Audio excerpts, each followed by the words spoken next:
Bonjour et bienvenue à cette émission spéciale de la série Moi j'y crois. Je suis Roland Scalier et comme vous pouvez le voir, on a inversé les rôles.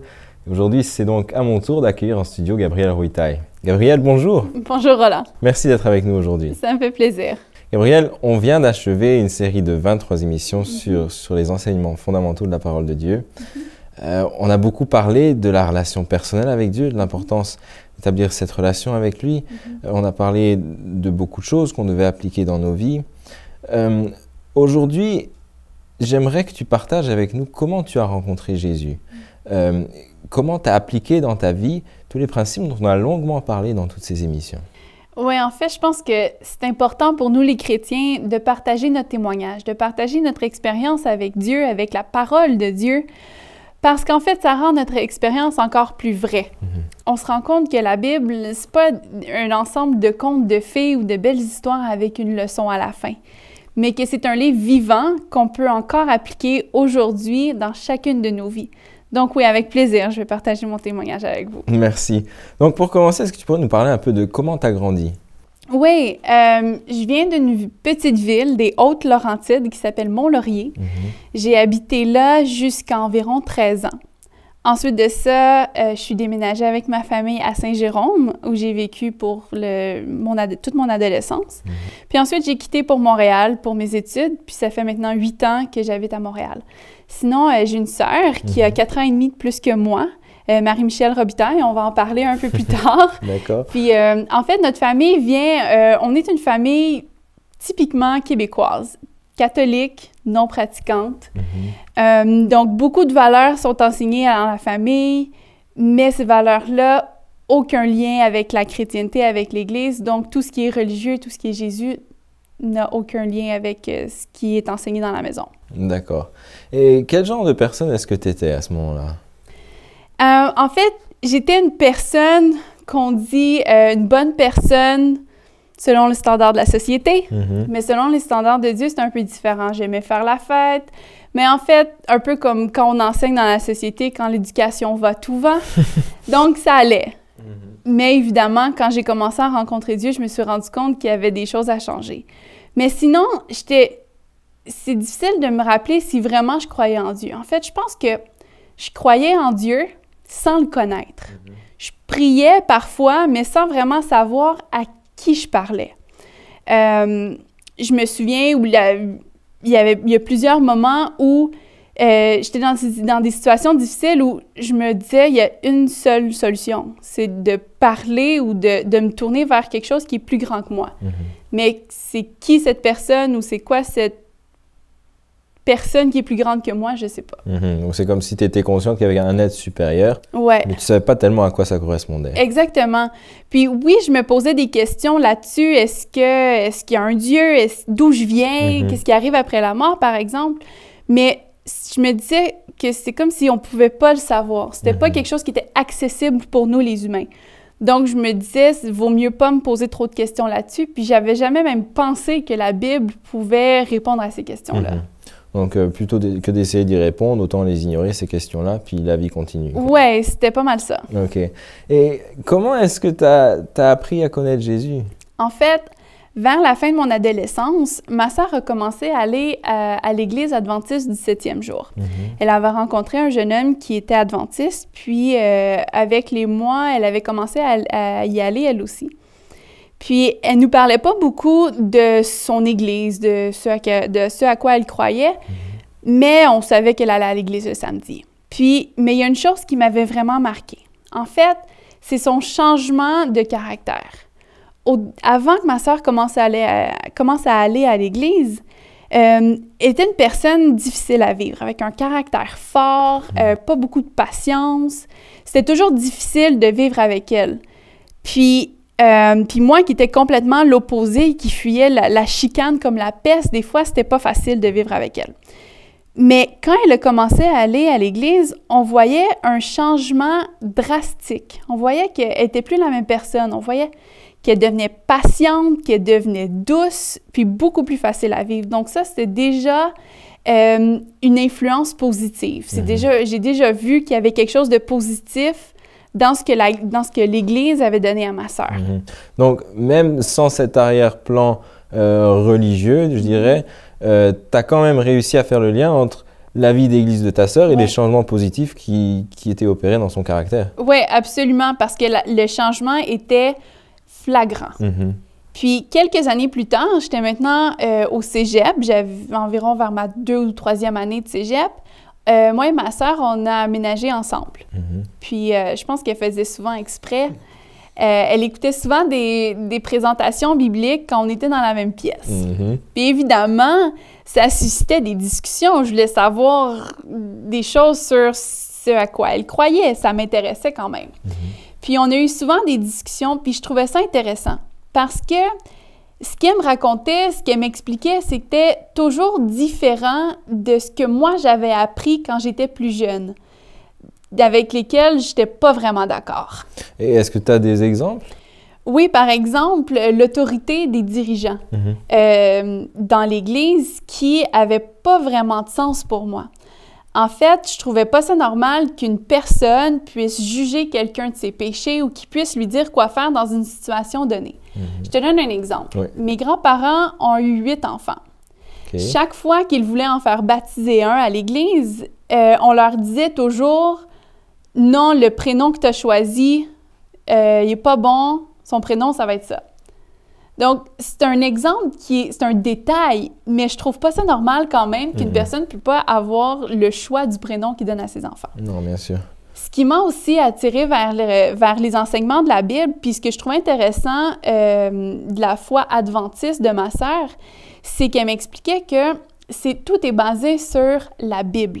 Donc, on n'a pas ici un groupe de personnes qui se sont dit « OK, on va former un mouvement, un groupe, une religion, puis on va décider, nous, ce en quoi les gens vont croire.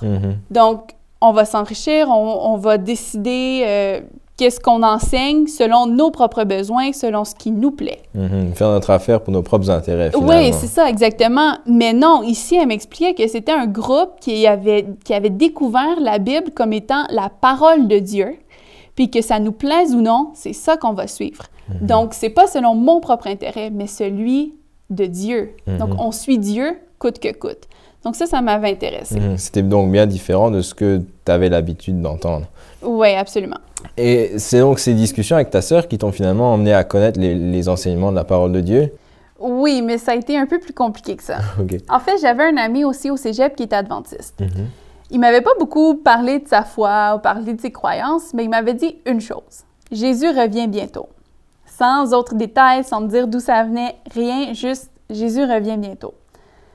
Moi qui ne connaissais pas la Bible, qui était catholique, non pratiquante, qui ne croyait pas vraiment en Jésus, j'ai juste ri de lui, puis j'ai passé à un autre sujet. Pour moi, c'était un peu ridicule. Donc, un soir, où j'avais une discussion sur la Bible avec ma sœur, j'ai décidé de poser cette question. C'est quoi cette histoire-là que Jésus revient bientôt? Dans ma tête, elle allait me dire, non, écoute-le pas, c'est pas vrai ces histoires-là, c'est n'importe quoi. Mais non. Aux surprises. Ouais. Elle va pas répondre ça, en fait. Ma sœur m'a répondu comme Jésus aurait répondu, je crois. En fait, quand on posait des questions à Jésus, il répondait souvent « Il est écrit », puis il disait, il ramenait dans le fond la Bible. Qu'est-ce que la Bible dit pour répondre à sa question? C'est ce que ma sœur a fait. Elle m'a parlé des prophéties de Matthieu 24, versets 29 et 30. En fait, on les a vues quand on a parlé du retour de Jésus. Donc, elle m'a parlé de ces prophéties qui ont trait avec le soleil, les étoiles et la lune.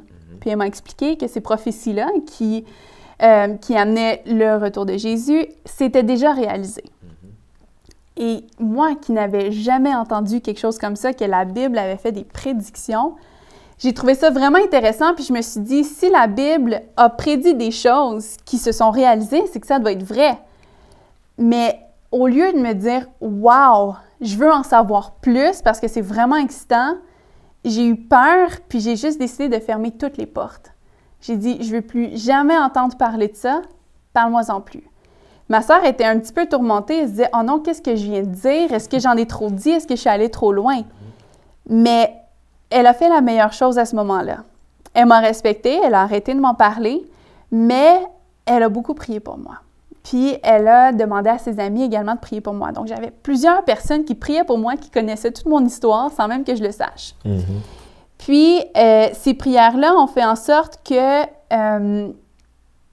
que je sois toujours tourmentée, que je sois incapable de m'enlever cette discussion-là de la tête.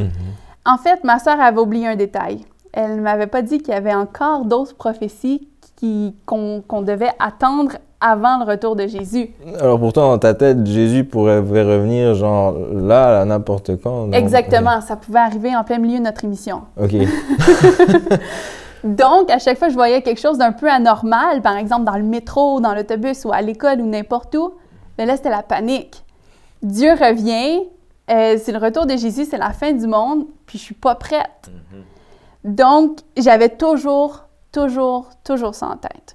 Puis à un moment donné, ma sœur m'a invitée à un groupe d'études bibliques. Okay. Avant qu'on aille plus loin, oui. Tu as dit quelque chose tout à l'heure que je crois que beaucoup de personnes ressentent quand ils commencent à comprendre la parole de Dieu. Tu as parlé de cette peur qui t'a donné ce blocage. C'est ce que beaucoup de personnes ressentent aussi. D'où est-ce qu'elle vient, cette peur, tu penses? Je pense que cette peur-là vient du fait qu'on sait que notre vie est pas en ligne avec Dieu, est pas ce qu'elle devrait être, mais cette peur de faire des sacrifices pour Dieu est encore plus grande, j'ai l'impression. Donc, on est comme tiré d'un côté et de l'autre, puis on a peur de ce que va nous amener peut-être une décision pour Dieu. On a peur de prendre cette décision-là, puis de passer par des choses qui sont difficiles, parce qu'évidemment, on sait que la marche avec Dieu, c'est pas facile. Donc, c'est ça, cette peur, puis on sait qu'on n'est pas prêt, mais en même temps, on est convaincu que c'est la vérité, donc il y a cette peur qui est toujours là. C'est un tiraillement, dans un sens, on sait que c'est vrai, mais dans un autre, on préfère pas savoir pour pas être tenu responsable. Exactement. Mais on sait qu'il y a quand même là quelque chose d'important. C'est ça, c'est ça. Tu as vraiment bien décrit, on veut pas être tenu responsable. Donc, si je le sais pas, je peux pas être accusé. Mais par exemple, si je le sais, ben je dois vivre selon ça. C'est ça, je dois vivre en conséquence. C'est ça. Donc, ta sœur t'avait invité à un groupe d'études bibliques. Oui, c'est ça. Ma sœur m'a invité à un groupe d'études bibliques, puis en fait, je dis toujours qu'elle m'a prise au piège parce que le groupe d'études était à la maison voyons. Le dimanche soir. Puis j'ai accepté. Justement, premièrement, parce que c'était le dimanche soir à la maison et j'y suis toujours. Donc, j'avais pas envie de me cacher. Ouais, tu voulais pas faire ton antisocial. Non, c'est ça. La deuxième raison pour laquelle j'ai accepté, c'est pour prouver à ma sœur que ces histoires de Bible-là, c'était pas pour moi. Je lui disais toujours, arrête de m'en parler, ça m'intéresse pas, c'est pas pour moi, j'en ai pas besoin. Puis elle me disait toujours, mais comment est-ce que tu peux dire que c'est pas pour toi si tu sais pas ce qu'il y a dedans? Qui est quand même un point valide. Oui, c'est vrai. Donc, je voulais lui prouver, je voulais, à la fin de mes études bibliques, dire, écoute, maintenant que je sais, laisse-moi tranquille. Donc là, elle n'avait plus rien à me dire. Puis troisièmement, j'ai accepté parce que j'avais toujours peur. Parce que je voulais connaître plus sur cette histoire du retour de Jésus pour que je puisse dire, bon, maintenant que je sais que c'est pas vrai, on passe à autre chose, je m'en dissocie, puis je mets ça derrière moi, puis c'est fini. Alors, est-ce que finalement, tu as réussi à prouver à ta sœur que tous ces enseignements de la Bible, c'était pas pour toi? Heureusement, non. J'ai pas réussi. En fait, dès le début, j'ai été convaincue que c'est la vérité. Je te dirais, par exemple, que ça n'a pas été facile au début parce que je connaissais rien de la Bible. Je me souviens, la première étude, on parlait de l'Arche de Noé, le déluge. J'avais aucune idée de quoi on parlait. J'avais déjà entendu parler de l'Arche de Noé. Je savais que c'était une histoire de bateaux puis d'animaux. Mais pour le reste, je savais pas c'était quoi l'histoire, puis je savais encore moins que ça venait de la Bible. Donc, il y avait beaucoup d'histoires fondamentales que j'avais besoin. Mais quand même, je pouvais quand même comprendre l'essence du message de chacune des études. Puis c'est à la deuxième étude où j'ai été vraiment convaincue, dès la deuxième étude. C'était sur le grand conflit qu'on a étudié d'ailleurs, puis sur l'origine du mal. Puis cette étude-là a répondu à des questions existentielles que j'avais même mises de côté parce que je me disais, j'ai pas accès à la réponse. Donc, j'ai appris d'où je venais, dans quel monde je vivais. J'ai appris aussi que j'avais un rôle à jouer, que j'avais pas été mise sur la terre juste par hasard, mais que j'avais été créée pour une raison. Puis, j'ai compris aussi, par exemple, que j'avais une décision à prendre. Puis que j'étais devant, finalement, un dilemme. Puis je me disais, OK, je dois choisir entre Dieu ou entre Satan. Pour moi, évidemment, je ne veux pas choisir Satan. Ça n'a juste pas de sens. Mais en même temps, je pensais à tout, justement, ce que j'avais vu ma sœur passer à travers, toutes les choses qu'elle avait laissées. Je n'avais pas envie de faire ces sacrifices. Donc, je me disais, si j'essaie d'être neutre, peut-être que je vais réussir à ni servir Dieu, aller à l'église, puis tout ça, mais je peux quand même réussir à ne pas entrer dans le camp de Satan. Donc, juste en faire assez pour ne pas se retrouver du mauvais bord. Hein? Exactement. Mais au moment où j'ai pensé ça, au moment où j'essayais de raisonner pour me dire, je vais aller juste au milieu, comme ça, je suis correct, la personne qui donnait l'étude biblique a dit, mais vous savez, dans le service, dans la décision qu'on doit prendre à ce moment-là, c'est Dieu ou c'est Satan. Il n'y a pas de zone grise.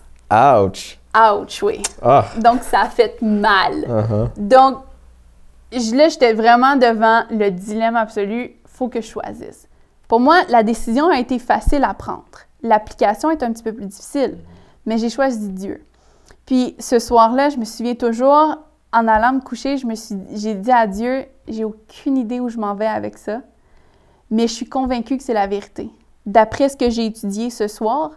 Mais là, je ne sais pas ce qui suit, je ne sais pas ce qui vient. Donc, guide-moi, montre-moi la vérité, montre-moi quoi faire, parce que j'ai vraiment besoin de toi. Donc, j'ai tout laissé au pied de Dieu. Puis, au cours des études, bien, il m'a montré, puis il m'a prouvé encore plus que la Bible était vraiment sa parole, qui était la vérité. Puis après quelques mois, après plusieurs études, je me suis fait baptiser dans l'Église adventiste, dans l'Église de Norwood, en fait, à Montréal. D'accord. Et qu'est-ce que cette décision, dont on avait déjà parlé dans nos émissions, le baptême, qu'est-ce que cette décision-là t'a apporté sur le plan personnel? En fait, ça m'a tout donné. Ça a répondu à des questions existentielles. D'où je viens? Où je vais? Pourquoi je suis là? Ça m'a donné aussi un ami qui est tout le temps là. Peu importe quand on se sent seul, quand on se sent triste, quand on se sent joyeux aussi, puis qu'on est heureux, on peut toujours aller à Dieu. Puis, il est toujours là, jamais occupé. Puis, ça m'a donné la paix, le confort, mais aussi le sens du devoir. Parce qu'on n'est pas ici pour rien, on a une œuvre à faire. Donc, il y a une motivation aussi qui vient avec. Une motivation de finir le travail pour Dieu. On sait pourquoi on est là. Exactement. Gabrielle, toi et ta sœur, vous avez fait un certain cheminement. Votre famille n'a pas suivi, si j'ai bien compris.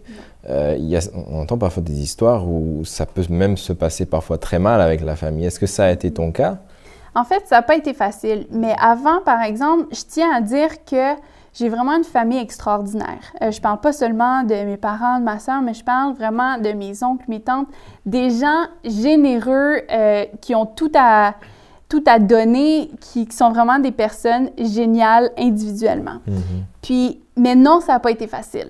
Ça n'a pas été facile pour eux, puis je peux comprendre pourquoi. C'est des gens qui ont vu la génération avant eux passer à travers des étapes extrêmement difficiles. Ils ont vu des choses horribles de leurs propres yeux. Puis, individuellement, ils se sont sortis de ça, ils s'en sont dissociés. Puis pour eux, c'est un bel accomplissement qu'ils ont fait. Ils sont heureux de s'être dissociés de ce système avec lequel ils n'étaient pas d'accord. Donc, de voir la génération qui suit retourner à l'Église, pour eux, c'est difficile à prendre. Évidemment, on ne parle pas de la même Église. Mais pour eux, c'est la même chose ou même c'est pire parce qu'ils ne connaissent pas l'Église. Ils ne savent pas ce que c'est. Donc, pour eux, c'est inquiétant. Mais avec le temps, je pense que c'est ça qui est important, c'est qu'ils ont vu que finalement, bien, on manquait de rien. Puis qu'on était heureuse, qu'on avait trouvé un sens à notre vie. Donc, ça a été long avant que ça s'installe, mais maintenant, je te dirais que ça va mieux. En fait, il y a mon père, pour qui ça a été beaucoup plus difficile. Et comment est-ce que ton père a réagi alors? En fait, il ne pouvait simplement pas l'accepter. Pour lui, c'était extrêmement difficile de voir, justement, comme je disais tantôt, ses filles retourner dans un système que lui-même avait quitté. C'est comme si on a travaillé tellement dur pour se libérer de ça. Pourquoi est-ce que vous vous retournez tout droit là-dedans? Exactement. Il était inquiet aussi pour nous parce que lui, il pensait qu'on était entré dans l'Église par naïveté, qu'on avait eu un lavement de cerveau finalement. Il était inquiet qu'on manque de quelque chose parce qu'il savait très bien qu'on rendait notre dîme. Puis, il pensait vraiment qu'on donnait tout, qu'il ne nous restait plus rien. Donc, il avait peur pour nous. Mais je tiens à dire aussi, par exemple, que mon père avait de graves problèmes avec ses émotions. Il avait un historique de dépression grave et en fait, il était probablement bipolaire, ce qui a fait en sorte qu'il avait de la difficulté à se mettre dans les souliers de quelqu'un d'autre ou à comprendre que quelqu'un puisse penser d'une façon différente de lui. OK, d'accord. Je t'entends parler de lui au passé. Qu'est-ce qui s'est passé en fait? En fait, l'année 2009 a été extrêmement difficile pour lui. Le 2 janvier 2009, moi et ma sœur, en revenant de chez lui, on a eu un gros accident d'auto. On aurait pu y passer, on a fait un tonneau. Mais grâce à Dieu, on en est sorti indemne sans la moindre égratignure, mais ça a été difficile pour lui émotionnellement. C'est lui qui est venu nous chercher quand il a vu que la voiture était retournée sur le capot, qu'on avait même traversé la route au complet. Il y a eu un choc, ça a été difficile pour lui, il n'a pas dormi pendant des jours parce qu'il pensait justement qu'est-ce qui aurait pu arriver. 2 semaines plus tard, en fait moins de 2 semaines plus tard, son frère est décédé dans un accident de camion. Donc là, tout a juste refait surface. Toutes ses émotions, toutes ses frustrations ont juste refait surface. La dépression est revenue. Puis quelques mois plus tard, en fait, mon père s'est enlevé la vie. Wow! Ça, c'est une expérience horrible qu'on souhaite à personne, mais que beaucoup de gens doivent traverser aujourd'hui. Toi, qu'est-ce qui t'a aidé à traverser cette expérience terrible? Il n'y a qu'une seule chose qui m'a permis de traverser puis d'être encore là aujourd'hui pour en parler, c'est Dieu. En fait, la première chose qui m'est venue en tête quand j'ai appris cette horrible nouvelle, c'est ma faute. J'ai déçu mon père à ce point-là. Je ne retourne plus jamais à l'église. Dieu, c'est fini pour moi. Mais une fraction de seconde plus tard, l'autre pensée qui m'est venue, c'est « Ouais, mais comment je vais faire pour traverser ça sans Dieu maintenant? » Ça faisait maintenant 2 ans que je vivais avec Dieu, que je lui faisais confiance dans tout ce que je faisais. Il m'avait montré maintes et maintes fois qu'il était là pour moi. Puis là, il n'était aucunement question que je le repousse puis que je pense à travers ça toute seule. Donc, j'ai appris à lui faire confiance, à lui dire « OK, j'ai pas compris, je comprends pas pourquoi c'est arrivé. Évidemment, je sais que c'est pas à cause de lui que c'est arrivé. On sait que c'est Satan. Mais par exemple, je me demandais pourquoi est-ce que Dieu a laissé ça passer. Mais je me suis dit, je sais pas pourquoi, j'ai pas besoin de le savoir parce que je fais confiance à Dieu. Lui, il le sait. Puis un jour, il me le dira. Donc, j'ai décidé de laisser tout ça entre ses mains puis de lui faire confiance. Puis, une chose que j'ai apprise à travers ça, c'est le pouvoir de la prière. En fait, je me souviens, le lendemain puis les jours qui suivaient, le téléphone n'arrêtait pas de sonner de gens qui voulaient prier pour nous, de gens qui nous disaient « On prie pour vous autres, lâchez pas », tout ça. Puis oui, c'était extrêmement difficile. On avait de la difficulté à voir la lumière au bout du tunnel. On était brisés, mais en même temps, il y avait une force extérieure à nous qui nous soutenait. C'était vraiment incroyable. J'ai de la difficulté à l'expliquer. Vraiment, on ressentait physiquement les prières des gens autour de nous. Puis, il y a un verset qu'on a lu lorsqu'on a lu un hommage à notre père lors des funérailles qui décrivait vraiment très bien comment on se sentait à ce moment-là. Il se trouve dans 2 Corinthiens 4, versets 8 et 9. « Nous sommes pressés de toute manière, mais non réduits à l'extrémité. Dans la détresse, mais non dans le désespoir. Persécutés, mais non abandonnés. Abattus, mais non perdus. » Donc oui, c'était difficile, mais on avait quand même cette force-là, cette espérance que Dieu était avec nous. La marche chrétienne, c'est pas toujours facile, mais on apprend à faire confiance à Dieu à travers nos expériences. Puis dans les moments difficiles où on veut tout abandonner, bien, il y a un autre verset qui me vient en tête, c'est dans le psaume 139, qui est en fait mon psaume préféré, qui nous montre à quel point Dieu est un Dieu personnel. Puis j'aimerais lire les versets 7 à 12. Ça dit « Où irai-je loin de ton esprit? Et où fuirai-je loin de ta face? Si je monte aux cieux, tu y es. Si je me couche au séjour des morts, t'y voilà. Si je prends les ailes de l'aurore et que j'aille habiter à l'extrémité de la mer, là aussi, ta main me conduira et ta droite me saisira. Si je dis « Au moins les ténèbres me couvriront, la nuit devient lumière autour de moi. Même les ténèbres ne sont pas obscures pour toi. La nuit brille comme le jour et les ténèbres comme la lumière. » Donc, même quand on veut tout abandonner, des fois, comme la fois où je me suis dit « C'est fini tout ça », je me suis dit « Ouais, mais je vais aller où? » Peu importe où on va, Dieu est toujours là pour nous ramener à lui. Donc, cette expérience-là a été, oui, extrêmement difficile, la pire que j'ai vécue de toute ma vie, mais elle m'a aussi réveillée que Dieu est là, Dieu est toujours à côté de nous, puis qu'on a aussi une œuvre à faire pour lui.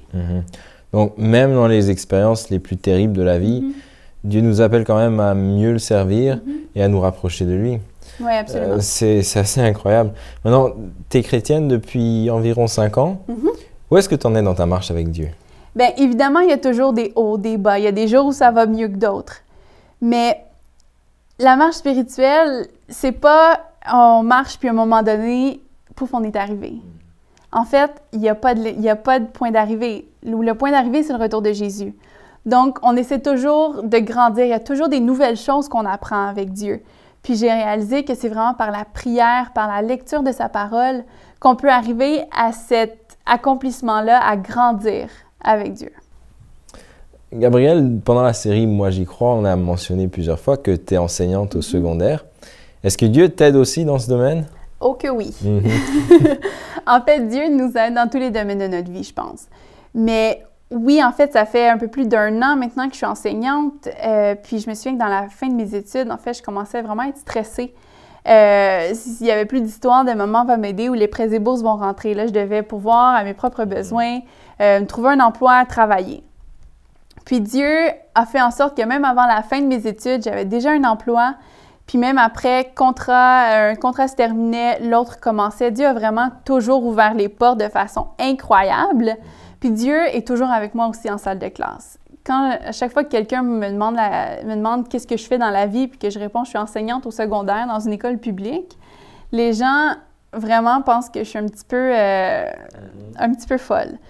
Mais Dieu est toujours avec moi en classe. Oui, j'enseigne le français, mais mon but, c'est pas juste d'enseigner le français, c'est de préparer ces jeunes-là, leur enseigner des choses de la vie, les enseigner d'être capables de réfléchir pour eux-mêmes puis à devenir des personnes qui sont de meilleures personnes, des personnes responsables. Puis il y a une chose qu'on m'a dit une fois, c'est on est souvent la seule Bible que plusieurs personnes auront lue dans leur vie. Donc c'est ce que j'essaie de faire, de refléter le caractère de Dieu en tout temps avec eux, puis je pense que ça fait une grande différence. D'accord. Mais je sais que pour toi, il n'y a pas seulement le travail, tu t'impliques aussi dans d'autres choses. Oui. Dans quel autre domaine est-ce que tu t'impliques? En fait, il y a 2 domaines qui me tiennent vraiment à cœur pour le service de Dieu.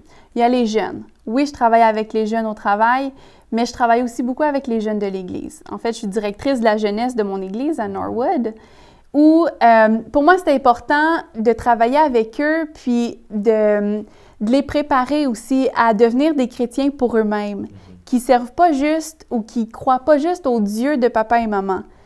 Plusieurs personnes sont allées à l'Église toute leur vie, puis ils n'ont pas trouvé Dieu pour eux-mêmes. Donc ça, je pense que c'est important. Donc c'est pour ça que je suis impliquée avec Jaffa, avec His Image Ministries, avec plusieurs ministères vraiment pour aider les jeunes. Pour les aider à savoir pourquoi ils sont là finalement. Exactement. Développer leur relation avec Dieu, pas celle de leurs parents. C'est ça, exactement. Pour moi, c'est très important. Puis le deuxième domaine qui me tient vraiment à cœur, c'est les Québécois. Des Québécois sont des gens qui ont tellement de potentiel et qui gagneraient tellement à voir qu'il y a plus dans la foi chrétienne que ce qu'ils ont appris, que ce qu'ils ont vu dans leur vie, finalement.